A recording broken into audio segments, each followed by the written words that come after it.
melepaskan pemahaman kita dari kalimat cahaya dewa yang menyilaukan mata menyinari kepala kita, maka bisa kita munculkan beberapa pertanyaan hingga pemahaman yang memadai.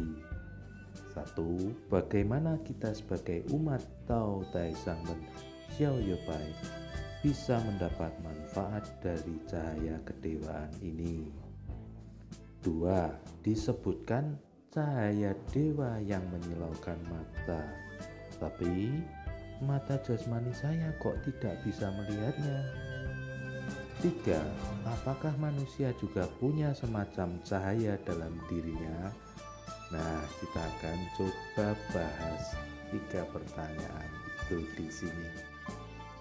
Tak jarang pembahasan tentang berbagai gagasan yang berlangsung di ranah batin atau di ranah spiritual mengupas dan menceritakan pengalaman-pengalaman nyata, tetapi dialami oleh masing-masing orang secara subjektif dan berbeda-beda kadarnya. Sehingga ketika disampaikan dalam sebuah susunan kata dan kalimat yang dipahami lewat pintu pikiran atau kognitif, dapat menimbulkan multitafsir, beragam persepsi, bermacam pemahaman yang terkadang satu sama lain jadi gak saling nyambung, bikin orang jadi linglung atau bingung. Hal ini sama sulitnya bagi seorang penulis ketika kita mengungkapkan rasa pedas cabai kepada orang yang makan cabai saja belum pernah. Tetapi bila kita ketemu dengan orang-orang yang sama-sama sudah pernah makan cabai, baru obrolan bisa semakin asik dan seru, apalagi ditambah camilan tahu goreng yang lezat. Jadi, bila kita sebagai pembaca yang belum pernah mengalami pengalaman batin atau spiritual, ya tulisan yang mengupas topik-topik ranah batin atau spiritual ataupun penjabaran semacamnya, itu ditanggapi saja sebagai sebuah informasi atau ditanggapi sebagai pengetahuan saja yang nanti pada saatnya akan berguna. Karena toh pengetahuan semacam itu belum menjadi sebuah konfirmasi antar dua orang yang sudah sama-sama mengalami. Sekali lagi, bila kita belum mengalaminya, kita menanggapinya seperti itu saja. Wah, jadi gimana dong kalau aku kepingin mengalami pengalaman batin, pengalaman spiritual, terhubung dan berinteraksi dengan dewa, lalu kepalaku disinari cahaya kedewaan? Nah, sebelum saya menjawab, kita pahami bersama terlebih dahulu situasinya ya, biar nyambung pembicaraan kita. Yang perlu dipahami bahwa manusia itu terlahir memang terdiri dari dimensi jasmani dan dimensi rohani. Bisa dikatakan 99% hidup dan lingkungan kita telah mendidik dan melatih kita untuk sadar, sigap, siaga, dan tanggap serta piawai menggunakan seluruh perangkat jasmani kita. Contohnya, paling tidak kita bisa menggunakan fungsi penglihatan, fungsi pendengaran, pengecap rasa, merasakan sentuhan, mencium bau lewat indera jasmani yang kita kenal sebagai mata, telinga, lidah, kulit, dan hidung. Sangat jarang kita dilatih untuk peka, tanggap, sadar, sigap, dan piawai mengaktifkan dan menggunakan perangkat-perangkat rohani yang melekat bersama dalam diri kita. Padahal perangkat itu ada dan tersedia bersama kita. Nah, sebagai umat Tao Tai Sang Men Xiao Yopai, kita ini orang-orang yang sangat beruntung dan berjodoh dengan Tao serta para dewa. Mengapa?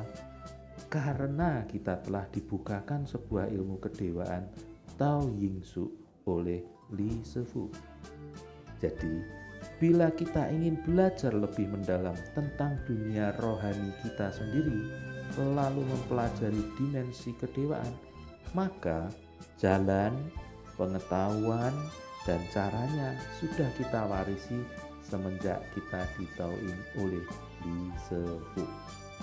Seketika itu juga dalam sekejap abadi kita telah terhubung dengan dimensi kedewaan.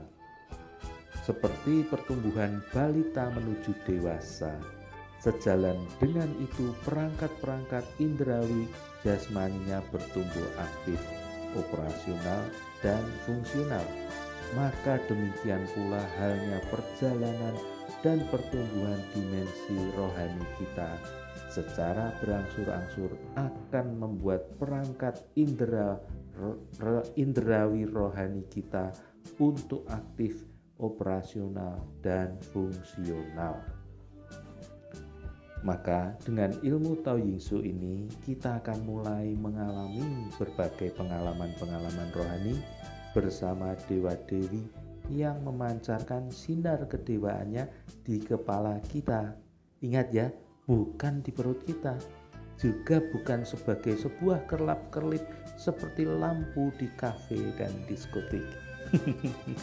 Tetapi sebagai sebuah proses yang membantu, menuntun, dan membuka kesadaran kita agar kelakuan kita bisa benar pada tempatnya. Ringkas kata, kita bisa menjadi orang yang ucapan dan perbuatannya senantiasa benar, sopan hingga tak bersalah. Atau dalam kalimat yang jenaka, kita sebut kita tidak mabuk lagi, sudah pulih kesadarannya.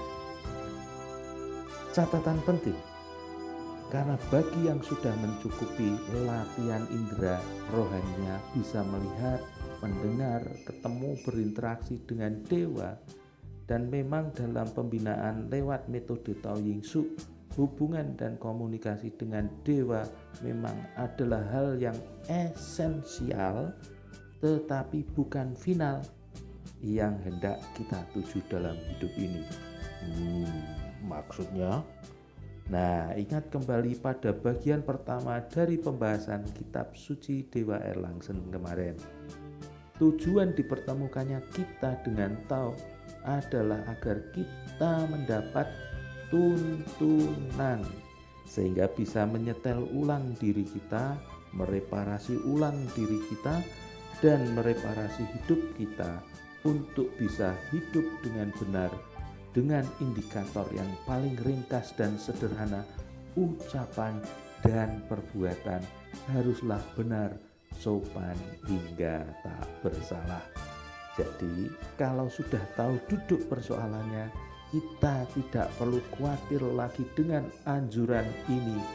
Kalau ketemu dewa hilang akunya, dan juga ketemu aku lupa sama dewanya, karena kita sudah bisa membawa diri dengan pas, klop, dan proporsional. Kita sudah bisa memaknai semua peristiwa perjumpaan kita dengan para dewa secara tepat tanpa terjebak pada pola pikir tahayul. Nah, lalu mengenai cahaya pada diri kita, apakah ada ya?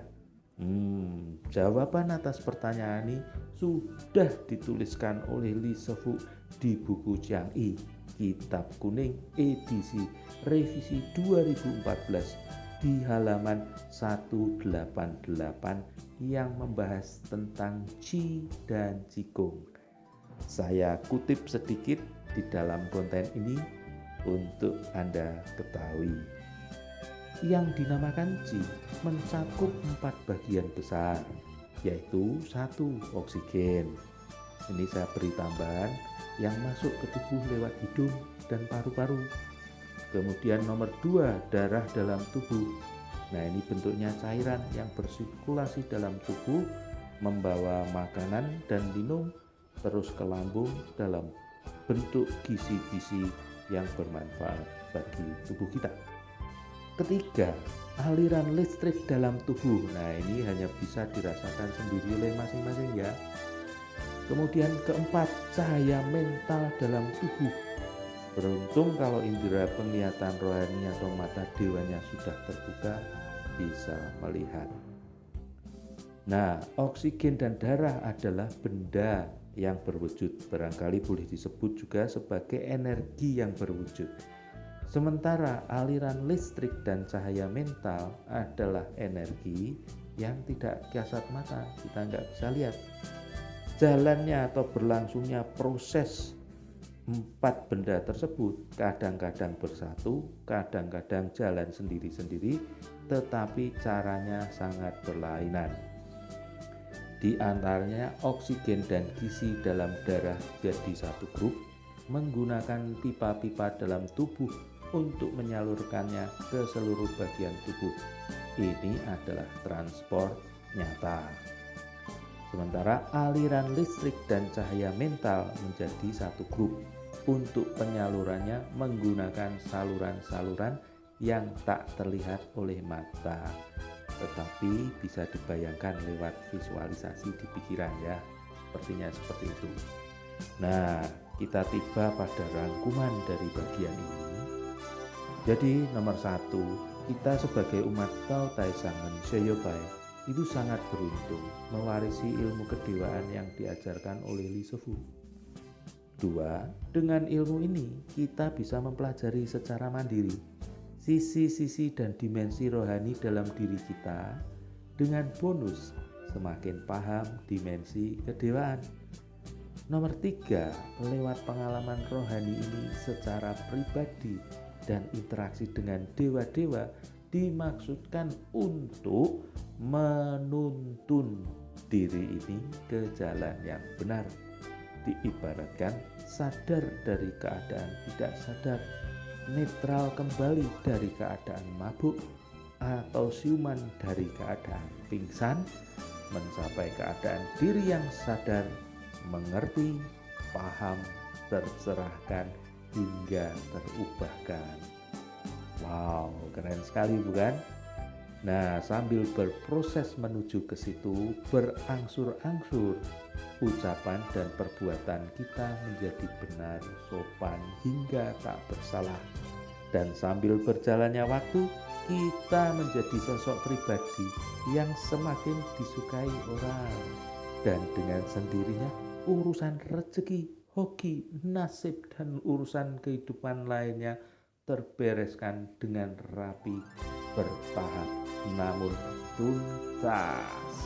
Nah, jadi kunci bagi umat Tao Tai Sangen Seoyopai adalah rajin berlatih, memanfaatkan semaksimal mungkin ilmu kedewaan Tao Ying Suk warisan Li Sefu, karena lewat proses ini atau cara pembinaan diri khas dan unik dari perguruan Tao Tai Sangen Seoyopai ini, kita bisa berinteraksi dengan dewa dan mendapatkan berbagai manfaat, pencerahan, dan kesadaran diri yang menuntun kita kembali ke jalur, jatah, jodoh, porsi, jangkauan yang pas dengan diri kita yang punya kekhasan dan keunikan masing-masing.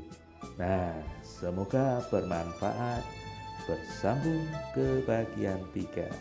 Nantikan ya.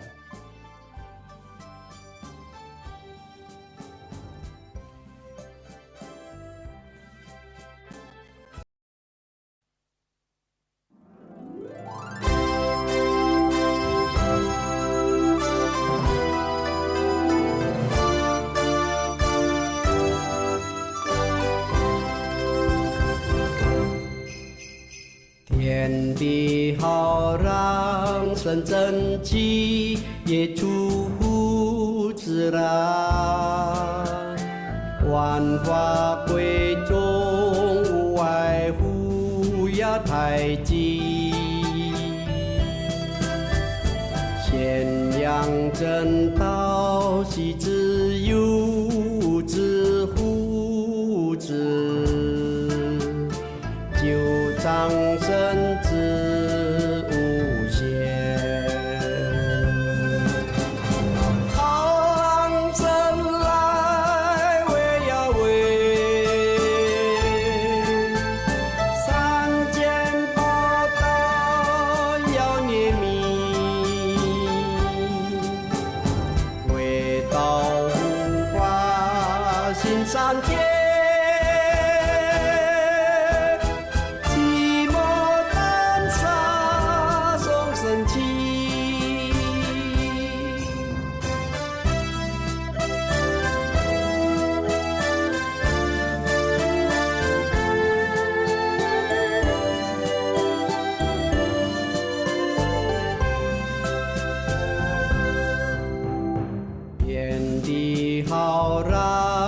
神真气也祝福自然，万花闺中无外乎亚太极，宣扬正道是自由之福祉，就长孙之无限。阿郎神来为要为，三件宝刀要念密，为道护法心上界。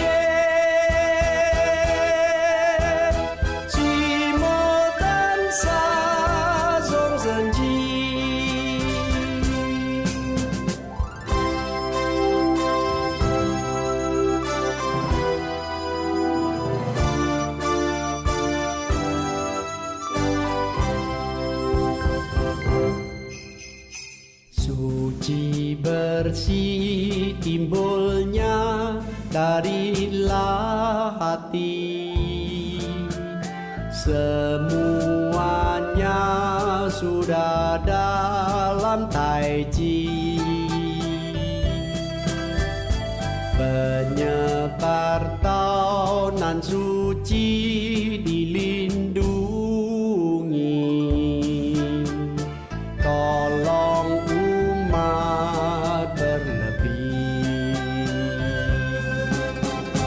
Alang senang perkasa,